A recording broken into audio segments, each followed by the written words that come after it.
زندگی میں کبھی بھی کسی شخص کے ساتھ بھی تعلق لالچ کا نہ بنائیں، ورنہ آپ ٹوٹ کے بکھر جائیں گے۔ سامنے والے کا کچھ نہیں بگڑے گا، آپ ٹوٹ کے بکھریں گے، اور رزلٹ کی امید کبھی نہ رکھیں۔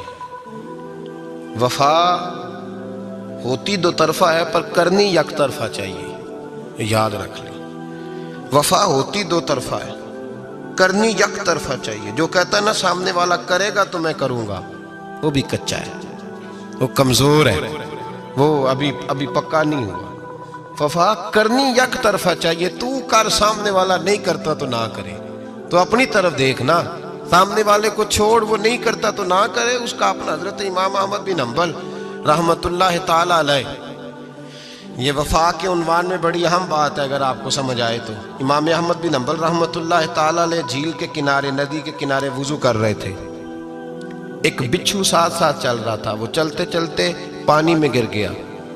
امام احمد بن حنبل نے ہاتھ رکھا، بچھو کو باہر نکالا۔ جب باہر نکالا تو اس نے ڈانگ مارا۔ جس کی طبیعت میں ڈانگ ہوگا تو وہ ڈانگ ہی مارے گا، کے پاس ہے ہی اور کوئی نہیں تو وہ کرے کیا، وہ مجبور ہے۔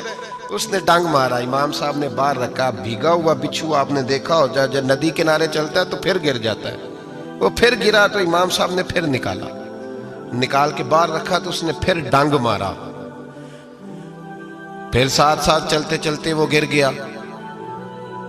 کئی دفعہ ایسے ہوا، کئی دفعہ امام صاحب نے نکالا۔ ایک شخص قریب کھڑا دیکھ رہا تھا، وہ کہنے لگا حضور بس کریں، آپ نکالتے ہیں وہ ڈانگ مارتا ہے، چھوڑ دیں۔ آپ فرمانے لگے اچھا بھائی، بڑا تو عجیب مشورہ دے رہا ہے۔ وہ اپنی بری عادت پہ ڈٹ گیا ہے تو میں اچھی عادت ہی چھوڑ دوں؟ وہ بری نہیں چھوڑ رہا، ڈٹ گیا ہے، بار بار ڈانگ مارتا ہے تو میں اچھی چھوڑ دوں؟ آپ اپنی طرف دیکھیں گے، ہماری طرف سے کوئی کمی نہیں آنی چاہیے۔ سامنا والا جانے، اس کا کام جانے۔ وفا کا رشتہ مضبوط رکھیں، دوستی کا تعلق مضبوط۔ میاں صاحب نے کہا چنگی مندی سجنا کولو 100 واری ہو جاتی، کتنی واری؟ پکی گل ہے نا جی، کتنی واری؟ میاں صاحب نے کہا 100 واری۔ ہم تو ایک باری بھی معافی دینے کو تیار نہیں۔ چنگی مندی سجنا کولو، ایسے نہیں آنے جانے والے سے نہیں، اس کے معاملے میں تو ہم خوددار ہیں نا، ہر ایک سے نہیں سنتے، وہاں تو ہم خوددار ہیں۔ سجنا کولو چنگی مندی سجنا کولو 100 واری ہو جاندی، یار یاراں دا گلا نہیں کر دے اصل پریت جنہ دی۔ دنیا میں وفا ختم نہیں ہوئی، پر ہم نے وفا کا رشتہ ہی نہیں بنایا، ہم نے تعلق ہی نہیں بنایا، وفا کا تعلق ہی نہیں بنایا۔ میرے شیخ سے کسی نے پوچھا تو حضور آپ ہاتھوں میں ہاتھ لے کے بیعت کرتے ہیں؟ تو آپ فرمانے لگے وہ تو ادا ہے نا، وہ سنت ہے، لیے تو ہاتھوں میں ہاتھ ہی ہوتے ہیں، لیکن فرمایا جب کسی کو سامنے بٹھاتے ہیں تو اصل بات یہ ہوتی ہے کہ ہم دلوں میں دل لے کے بیعت کر رہے ہیں، ہم دلوں کو دلوں سے باندھ رہے ہیں، اور یہ وہ رشتہ ہے جو قبر کی دیوار کے اندر جا کے بھی دوبارہ کھلتا نہیں، یہ قائم ہی رہتا ہے۔ رشتے وفا کے پیدا کریں، خلوص کے پیدا کریں، للہیت کے پیدا کریں۔ میرے نبی پاک سید عالم صلی اللہ تعالی علیہ وسلم نے اس وفا کو آگے پھیلایا ہے۔ نبی پاک سید عالم صلی اللہ تعالی علیہ وسلم نے رشتوں کی مضبوطی کا حکم دیا ہے۔ عرض کی یا رسول اللہ صلی اللہ علیہ وسلم، صحابی نے پوچھا حضور مجھے سب سے زیادہ کس صدقے کا ثواب ملے گا؟ ترغیب و ترہیب میں حدیث موجود ہے، حضور کس صدقے کا ثواب سب سے زیادہ ہے؟ تو اللہ کے رسول نے فرمایا تیرا رشتہ دار ہو تجھ سے ناراض ہو اور ضرورت مند ہو، تجھ سے ناراض ہو ضرورت مند ہو، تیرا اپنا، اس کو تو اگر صدقہ دے گا تو اللہ تجھے سب سے زیادہ اجر عطا فرمائے گا۔ رشتوں کو نبھانے کے لیے جن ضرورتوں کی ضرورت ہوتی ہے، جن حاجتوں کی، ہم جو رشتے بناتے ہیں نا، ہمارے رشتے ہیں ضرورت کے، لالچ کے۔ جب تک لالچ پورا ہوتا ہے رشتہ ہوتا ہے، حالانکہ رشتے ضرورت کے نہیں ہونے چاہیے، رشتے عقیدت کے ہونے چاہیے، رشتے محبت کے ہونے چاہیے۔ اور روحانی زندگی میں اگر کوئی رشتہ لالچ کا ہو تو وہ تو 2 قدم نہیں چلتا، ٹوٹ جاتا ہے۔ عقیدت اور محبت اور احترام کا جو رشتہ ہوتا ہے وہ مضبوط ہوتا ہے، وہ ہمیشہ چلتا ہے، اس کے اندر پختگی ہوتی ہے۔ وفا اس رشتے کے اندر آتی ہے جس رشتے کے اندر کوئی لالچ۔ ہمارے زمانے کے اندر یہ شور ہو گیا ہے کہ کام پیارا ہے چم نہیں پیارا، اس شور نے رشتوں میں کمزوری ڈال دیا، دراڑیں پیدا کر دی۔ ہم لوگوں کو پیار ہو گیا ہے سامنے والا کتنا، اور جب تک ہمارے کام کا کوئی شخص رہتا ہے تب تک ہمارا تعلق بھی رہتا ہے، اور جب وہ ہمارے کام کا نہیں ہوتا تب تک ہمارا اس کے ساتھ تعلق ٹوٹ جاتا ہے۔ یاد رکھیے میرے بھائی، جب رشتے کی یہ بنیاد ہو نا، پھر اس میں وفا نہیں ہوتی، پھر اس میں وفا، آپ کہتے ہیں سامنے والا وفا نہیں کر رہا، تو بھائی وفا کی بنیاد ہی نہیں تھی یہ رشتہ، یہ بنیاد نہیں تھا وفا کی، وفا کی بنیاد نہیں۔ اللہ تبارک و تعالیٰ نے قرآن مجید میں صحابہ کی دو قسمیں بیان کی اور فرمایا دونوں کے ساتھ میرا وعدہ ہے کہ میں دونوں کے ساتھ اچھا سلوک کروں گا۔ یہ سارے ستارے ہیں پر قسمیں دو ہیں، قسمیں دو، قبل الفتح اور بعد الفتح۔ ایک قسم وہ ہے جو فتح مکہ سے پہلے کلمہ پڑھ کے مسلمان ہوئی، ان لوگوں کی درجہ اللہ کی بارگاہ میں زیادہ ہے جو فتح مکہ کے بعد مسلمان ہوئے، اگرچہ وعدہ ان کے ساتھ بھی رب کریم کا ہے، سارے ستارے ہیں، سارے عظمت والے، لیکن چونکہ فتح کے بعد آئے تو ان کا وہ والا درجہ، ان کا درجہ زیادہ ہے جنہوں نے اسلام کی غربتوں سے پیار کیا، جنہوں نے بھوک سے پیار کیا، جنہوں نے بدر کی تنہائیوں سے پیار کیا، جنہوں نے احد کے پتھروں سے پیار کیا، ان کا درجہ شریعت میں زیادہ ہے۔ اگر آپ تعلق رکھتے ہیں نا، یاد رکھیں اتنی دیر کے جتنی دیر کام چلتا ہے، جتنی دیر ہمارا کسی دوست کے ساتھ تعلق ہے، تو یہ رشتہ کمزور ہے، اس میں وفا نہیں ہوگی اور کسی نہ کسی جگہ پہ ٹوٹ جائے گا، کسی نہ کسی جگہ پہ آ کے ختم ہو جائے گا۔ صوفیاء یہ کہتے ہیں کہ اولاد کے ساتھ بھی اس تمنا کا رشتہ نہ رکھو کہ وہ میری وفادار ہوگی اور میری وہ کل کو خدمت کرے گی۔ کمیٹی نہ ڈالو کہ یہ بچے ہیں تو بڑے ہوں گے تو میں آرام سے بیٹھوں گا تو میری پینشن لگ جائے گی، یہ روٹی کما کے لائیں گے، یہ تو کمیٹی ہے، اولاد تو نہ ہوئی، کمیٹی نہ ڈالو، چھوڑو اس چکر کو۔ اولاد فرما بردار اگر ہوگی تو اپنے فائدے کے لیے ہوگی۔ ہم نے اس سے یہ لالچ بھی، حضرت عبداللہ بن مبارک رحمۃ اللہ تعالیٰ علیہ فرماتے ہیں لالچ کے رشتے ہیں دنیا کے، لالچ کے۔ آپ کے انتقال کا وقت آیا تو اماں بڑا رو رہی تھی، عبداللہ بن مبارک رحمۃ اللہ علیہ اپنی اماں سے کہنے لگے اماں تو کیوں روتی ہے، تیرے تو اور بھی بیٹے ہیں، تو کو میرے بعد لوارث تو نہیں ہو جائے گی، آخری وقت ہے، نزع کا عالم، اماں تو کیوں روتی ہے، اور بھی بیٹے ہیں؟ تو اماں کہنے لگی بیٹا اور بھی بیٹے ہیں پر جس طرح کا دھیان تو رکھتا تھا وہ نہیں رکھتے، جس طرح وقت پہ دوائی تو لا کے دیتا تھا وہ نہیں لا کے دیتے، جس طرح تو میرے کھانے پینے کا خیال رکھتا تھا وہ۔ کہنے لگی اچھا اماں اس کا مطلب ہے تو مجھے نہیں رو رہی، تو اپنی ضرورتوں کو رو رہی ہے کہ روٹی کون دے گا، کھانا کون لائے گا، دوائی، میں سمجھا تھا شاید مجھے رو رہی ہے۔ بیوی سے پوچھا تو کیوں رو رہی ہے، تو کہنے لگی تیری وجہ سے میری بادشاہی تھی، تو موجود ہے تو خاندان میں، معاشرے میں میرا ایک وقار ہے، تیرے بعد تو بیوہ کی زندگی ہوگی۔ آپ فرمانے لگے اوہو میں سمجھا تھا شاید مجھے رو رہی ہے، تو اپنے وقار کو رو رہی ہے۔ بیٹوں اور بیٹیوں سے پوچھا تمہاری آنکھوں میں کیوں آنسو چھلکتے ہیں؟ کہنے لگے ابا جس پیار سے باپ شادی کرتا ہے دوسرا کوئی نہیں کر سکتا، اور جس محبت سے باپ لا کے کما کے دیتا ہے دوسرا کوئی نہیں دے سکتا۔ فرمانے لگے اوہو میں سمجھا تھا مجھے رو رہے ہو، تم تو شادیوں کو رو رہے ہو، میرے ساتھ تو تعلق ہی نہیں۔ پھر عبداللہ بن مبارک رونے لگے اور پھوٹ کے روئے۔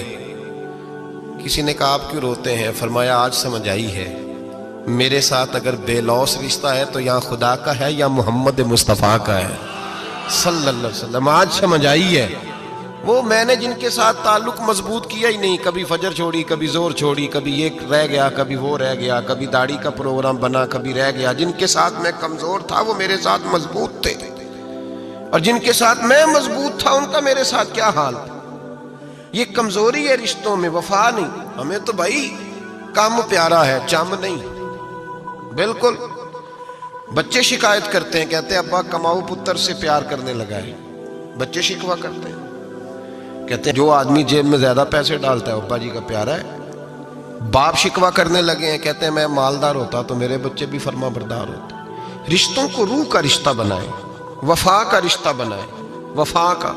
کتے کا ذکر قرآن پاک میں آیا ہے، اس لیے آیا ہے کہ اس نے اللہ کے ولیوں سے وفا کی تھی، اسی آیا ہے کہ اس نے اللہ کے ولیوں کے ساتھ وفاداری کی، وفاداری کی تو اللہ نے اس کا ذکر ہے قرآن میں۔ رشتے لگانے کا لوگوں کو بہت شوق ہے، حالانکہ رشتہ لگانا اتنا مشکل نہیں جتنا نبھانا مشکل ہے۔ ہم ساری زندگی یہ ثابت کرنے کی کوشش کرتے رہتے ہیں کہ ہمارا جو فلاں آدمی سے تعلق ہے وہ بڑا مضبوط ہے، ہم یہ بتاتے رہتے ہیں کہ مجھے تجھ سے بڑا پیار، اور بتانا بھی چاہیے۔ نبی پاک صلی اللہ علیہ وسلم نے فرمایا جس سے محبت ہو اسے بتایا کرو کہ مجھے تجھ سے محبت ہے، تاکہ وہ بھی تم سے پیار کرے، یہ بتا دینا چاہیے۔ لیکن بتانے کا حکم ہے، ساری زندگی ثابت کرنے کا حکم نہیں۔ ہم ساری زندگی یہ ثابت کرتے رہتے ہیں کہ میں بڑا فرمانبردار ہوں آپ کا، میں بڑا تابعدار ہوں، میں آپ سے بڑی محبت کرتا ہوں، یہ ثابت کرتے رہتے ہیں۔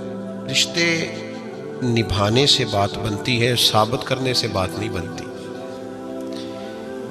ایک تعلق کا پودا آپ نے لگایا زمین میں، چھوٹا سا پودا، اس کے سامنے کھڑے ہو کے آپ سارا دن کہتے رہیں کہ او پودے مجھے تجھ سے بڑی محبت ہے، میں تجھے بڑا چاہتا ہوں، میرا تیرے ساتھ بڑا رشتہ ہے، میرا تیرے ساتھ بڑا تعلق ہے، سارا دن پودے کو یہی کہتے رہیں۔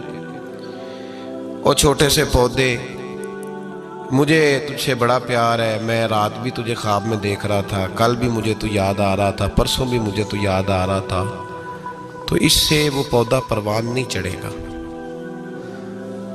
پروان چڑھانے کے لیے اسے پانی دینا ضروری ہے، پروان چڑھانے کے لیے اسے جڑی بوٹی سے بچانا ضروری ہے، اسے پروان چڑھانے کے لیے اس پودے کو دھوپ اور چھاؤں مناسب فراہم کرنا ضروری ہے۔ سارا دن ثابت کرنے سے پودا پروان نہیں چڑھے گا۔ میرے بھائی، رشتے بتانا چاہیے، ضروری ہے، نبی پاک صلی اللہ علیہ وسلم نے حکم دیا۔ ہم سارا دن ثابت کرتے رہتے ہیں، لیکن رشتے پروان چڑھانے کے لیے جس پانی کی ضرورت ہوتی ہے، جس دھوپ چھاؤں کی ضرورت ہوتی ہے، رشتوں کے بیچ جو جڑی بوٹی آ رہی ہوتی ہے اسے کاٹنے کی جو ضرورت ہوتی ہے، وہ کام ہم کرتے نہیں۔ ثابت کرنے سے رشتے مضبوط نہیں ہوتے، چاہے روزانہ آپ ملاقات کر کے ثابت کریں کہ مجھے پیار بہت زیادہ ہے، رشتے عمل کرنے سے مضبوط ہوتے ہیں۔ ایک بادشاہ تھا، بادشاہ جو ہوتے تھے ان کے اپنے اپنے مزاج ہوتے تھے۔ اس بادشاہ نے 4 5 6 کتے رکھے ہوئے تھے، اور کتے بڑے بڑے کتے تھے، اور بڑے وہ خون خار کتے تھے، چیر پھاڑ کھا جاتے تھے، شیر جتنے ان کے قد تھے۔ بادشاہ تھوڑا سا کسی آدمی سے ناراض ہوتا نا، تو ایک بہت بڑے پنجرے کے اندر ایک بہت بڑا سلاخوں کا گھر اس نے بنایا ہوا تھا، اس میں کتے ہوتے تھے، اور کتے کو جب باندھ کے رکھا جاتا ہے تو زیادہ زہریلا ہو جاتا ہے، وہ زیادہ اس کے اندر کرواہٹ آتی ہے، زیادہ کاٹتا ہے۔ اس نے قید کیے ہوئے تھے، کتے تو بڑے زہریلے تھے۔ جس آدمی سے بادشاہ تھوڑا سا ناراض ہوتا نا، تو وہ کتے کے آگے اس آدمی کو ڈالتا، کتے اس کو چیر پھاڑ کے کھا جاتے۔ یہ سزا تھی، لوگوں کو پتا تھا۔ بادشاہ کے وزیر نے بڑی خدمت کی بادشاہ کی، 35 سال تک نوکری کی، لیکن ہر سورج نے غروب تو ہونا ہی ہوتا ہے نا، ہر چاند نے ڈھلنا بھی ہوتا ہے۔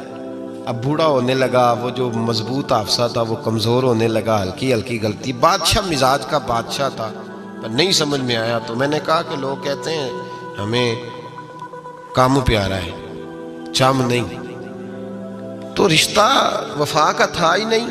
وزیر سمجھنے لگا کہ اب نہ میں بھی غلطیاں کرنے لگا ہوں، تو ایسا نہ ہو کسی دن میں بھی ان کتوں کا شکار ہو جاؤں۔ اس نے بادشاہ سے کہا کہ بادشاہ، مجھے آہستہ آہستہ معذرت کرنے لگا، قدم ہٹانے لگا کہ مجھے چھٹی دے دی جائے، اب میں بوڑھا ہو گیا ہوں۔ لیکن اس نے کہا نہیں، جب تک میری طبیعت نہیں مانتی تم نہیں جا سکتے۔ مطلق العنان لوگ تھے، وزیر خاموش ہو گیا، پریشان رہنے لگا، غلطی ہو گئی ہے تو پھینک دے گا۔ ایک تجویز اس کے ذہن میں آئی، وہ جو کتوں کے پنجرے پر محافظ بیٹھا تھا نا، جو ان کو کھانا ڈالتا تھا، روٹی ڈالتا تھا، گوشت دیتا تھا، اس کو ایک دن کہنے لگا، یار تیری ڈیوٹی ہے سارا دن کتوں کو کھانا دینے کی، گوشت دینے کی، تو 2 4 دن ڈیوٹی مجھے نہیں دیتا؟ تو لے لے، میں تو پہلے پریشان ہوں، سارا دن ان کی دیکھ بھال کرتا ہوں۔ اس نے کچھ تھوڑا سا گوشت لیا، پنجرے کے باہر کھڑے ہو کے کتوں کو ڈالا۔ اگلے دن تھوڑی روٹیاں لے آیا، کتوں کو ڈالی۔ 2-4 دن، ہفتہ، مہینہ، سال بھر، جتنا اس کو موقع ملا وہ دن بھر خدمت کرتا۔ بس وقت ایک دن آ گیا، بادشاہ کو کوئی بات اچھی نہ لگی۔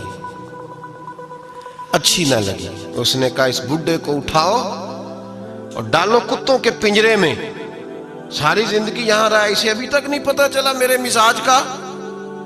جب اٹھا کے پنجرے میں ڈالا نا، تو بجائے اس کے کہ کتے اسے کاٹ کھاتے، وہ اس کے پیر چومنے لگے۔ وہ پیر چومنے لگے، ہاتھ چومنے لگے، چاٹنے لگے۔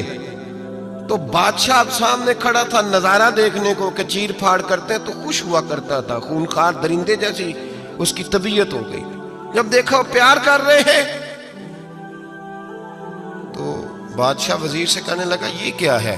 تو وزیر رو پڑا، کہنے لگا تو سیاستدان تھا تو میں بھی سیاستدان تھا، ساری زندگی سیاست کی، لیکن دنیا داروں کے ساتھ رہا تو انجام یہ ہوا کہ مجھے اس پنجرے میں ڈال دیا گیا۔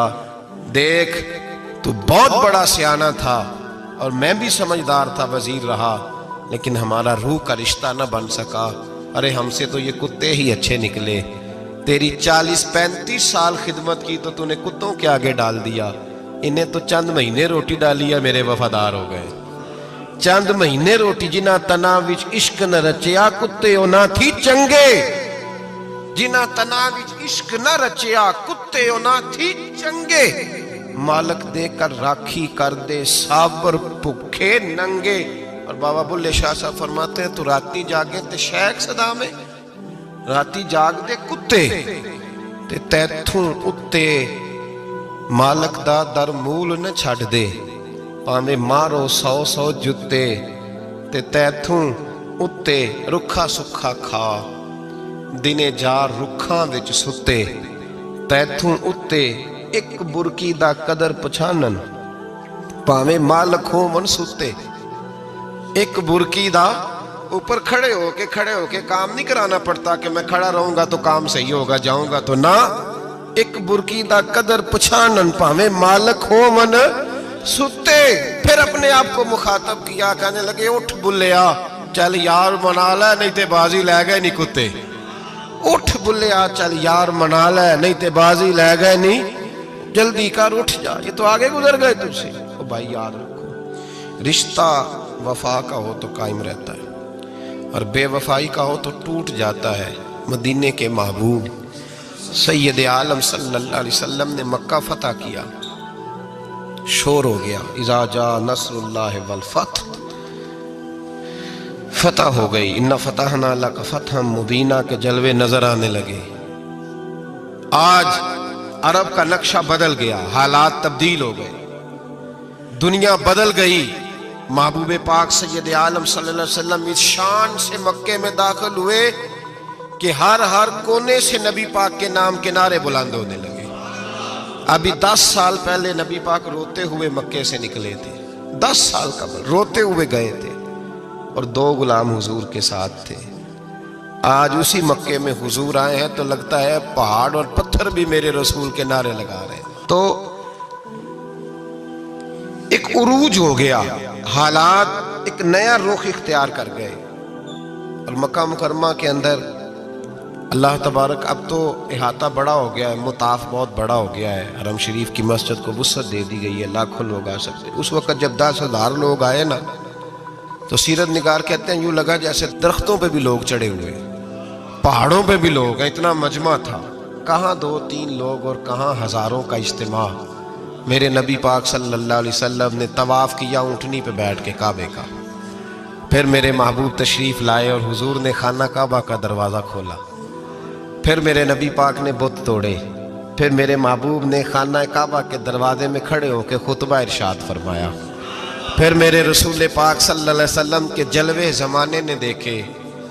ان سارے حالات میں دنیا نے ایک وفا کا عجیب منظر دیکھا کہ اس موسم بہار میں نہ تو آواز حضرت ابو بکر کے نام کی بلند ہوئی، نہ عمر فاروق اور نہ مولا علی کے نام کی بلند ہوئی۔